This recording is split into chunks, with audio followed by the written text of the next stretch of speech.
Hello. അപ്പൊ എല്ലാവരും ഓണൊക്കെ എങ്ങനെ പോകുന്നു? ഇവിടെ അടിപൊളിയായിട്ടാണ് ഇതുവരെ പോകുന്നത്. അപ്പൊ ഇന്ന് ചോദ്യമാണ്. ഇന്നും നമ്മൾ രാവിലെ എഴുന്നേറ്റ് പൂവൊക്കെ പറിക്കാൻ പോയിട്ടുണ്ട്. ആക്ച്വലി രാവിലെ എഴുന്നേറ്റ് വന്നപ്പോ കുറച്ച് മഴ പെയ്ത ലക്ഷണങ്ങളൊക്കെ ഉണ്ടായിരുന്നു കേട്ടോ. പക്ഷെ ഞങ്ങൾ പോകുമ്പോ നല്ല വെയിലൊക്കെ ഉദിച്ചിട്ടുണ്ടായിരുന്നു. ഇന്ന് നമുക്ക് കുറച്ചും കൂടി ദൂരെ പോയിട്ടാണ് നമ്മൾ പൂക്കളൊക്കെ പറിച്ചത്.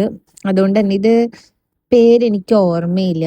നല്ല പൂക്കളൊക്കെ കുറച്ച് കിട്ടിയിട്ടുണ്ട്. കാശിത്തുമ്പ കിട്ടി, ചെമ്പരത്തി കിട്ടി. ഈ പൂവിന്റെ പേര് എനിക്ക് ഓർമ്മയില്ല കേട്ടോ. അതും കുറെ പറിച്ചു. ഇതൊക്കെ ഏതോ പറമ്പിലാണ് കേട്ടോ. ഈ പൂവാണെങ്കിൽ ഒരുപാടുണ്ട്. ഈ പറമ്പ് നിറച്ച് ഈ പൂവുണ്ട്. അപ്പൊ അതും പറിച്ചത് എന്തോ ഒരു കിരീടം എന്തോ സംതിങ് അങ്ങനത്തെ പേരാണ്. ആക്ച്വലി ഞങ്ങൾ ഈ മഞ്ഞപ്പൂ പറിക്കാൻ വേണ്ടിയാണ് വന്നത്. കാരണം ഞാൻ ഇന്നലെ അമ്പലത്തിൽ പോയപ്പം വഴിയിൽ കണ്ടിട്ടുണ്ടായിരുന്നു. അപ്പൊ അത് പറിക്കാൻ വേണ്ടിയാണ് മെയിൻ ആയിട്ട് വന്നത്. അപ്പൊ ആ കൂട്ടത്തില് വഴിയിൽ കിട്ടിയ ബാക്കി പൂക്കളും നമ്മൾ കളക്ട് ചെയ്തു. ഇതൊന്നും എന്തിന്റെ പൂവാന്ന് എനിക്കറിയില്ല കേട്ടോ.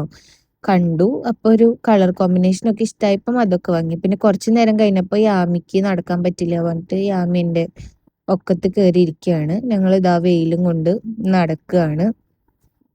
ഇതൊക്കെ കഴിഞ്ഞ് വന്നിട്ട് വേണം വീട്ടിൽ പൂക്കളിടാൻ. അമ്മയാണെങ്കിൽ രാവിലെ തന്നെ ഇന്നലത്തെ പൂക്കളൊക്കെ എടുത്ത് പൂക്കളം സെറ്റാക്കിയിട്ടുണ്ടായിരുന്നു ചാണകമൊക്കെ മേടിക്കുക. അപ്പൊ ഇതൊക്കെയാണ് നമ്മൾ കളക്ട് ചെയ്തിട്ടുള്ളതും നമ്മൾ വാങ്ങിയിട്ടായിട്ടുള്ളത് പൂക്കളം.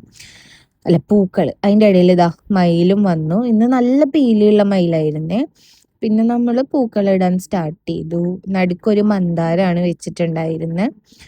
അങ്ങനെ മന്ദാരമൊക്കെ വെച്ച് ബാക്കി നമ്മുടെ കയ്യിലുള്ള കാശിത്തുമ്പും ചെമ്പരത്തിയും പിന്നെ ആ മഞ്ഞപ്പൂവും പിന്നെ പേരറിയാത്ത പൂവൊക്കെ വെച്ചിട്ട് നമ്മൾ ഫിനിഷ് ചെയ്തു. ഇന്നത്തെ പൂക്കളം ഒരു ഓവറോൾ ഒരു കളർ കോമ്പിനേഷൻ ഒക്കെ പല പല കളേഴ്സ് ആയതുകൊണ്ട് ഒരു ബ്യൂട്ടി ഉണ്ടായിരുന്നു.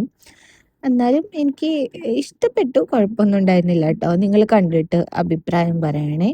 അപ്പൊ ഇതാണ് നമ്മുടെ ചോതിയിൽ നമ്മളിട്ട പൂക്കൾ. അപ്പൊ അത്രയേ ഉള്ളൂ. Love you and by.